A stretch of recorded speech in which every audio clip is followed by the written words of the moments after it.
नमस्कार दोस्तों, इस वक्त की सबसे बड़ी खबर यह है कि महिला खिलाड़ियों से मिलने के लिए गई प्रियंका गांधी। तो खबर को जानने के लिए सबसे पहले आप चैनल पर नए हैं तो चैनल को सब्सक्राइब कर ले और लाइक भी कर ले। वीडियो अच्छा लगे तो बस कमेंट भी करें और शेयर भी करें, अपनी राय जरूर दें।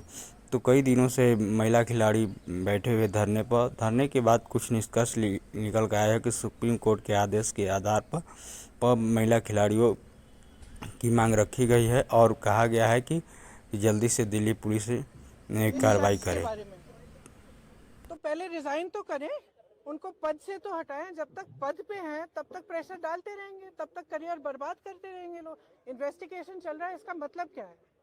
मतलब क्या है? अगर वो आदमी उसी पद पे है जहां सबसे ज्यादा पावर है सबके ऊपर, सारे प्लेयर्स के ऊपर, इनके करियर को बर्बाद करने के लिए, इनको तंग करने के लिए, प्रेशराइज करने के लिए, तो फिर आप कैसे कह सकते हैं कि एफआईआर इन्वेस्टिगेशन? क्या मतलब है इसका? पहले रिजाइन करिए।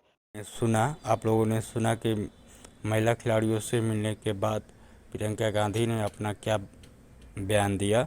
तो खबर में आप ऐसे पढ़ने के लिए आपको बहुत बहुत धन्यवाद। अगर वीडियो अच्छा लगे तो आप चैनल को सब्सक्राइब कर ले और लाइक भी कर ले। और हम आपको इसी तरह से वायरल न्यूज़ से संबंधित, वायरल गर्ल, वायरल बॉय, देश की मुख्य जानकारी की जो खबर है उसको बताते हैं। और उसके बाद जितने भी वायरल न्यूज आते हैं उसे भी हमारे चैनल के ऊपर दिखाया जाता है। तो आपको वीडियो अच्छा लगे तो आप सपोर्ट करें। और आप चैनल को देखने के लिए बहुत बहुत धन्यवाद। आपको अपनी राय ज़रूर दें।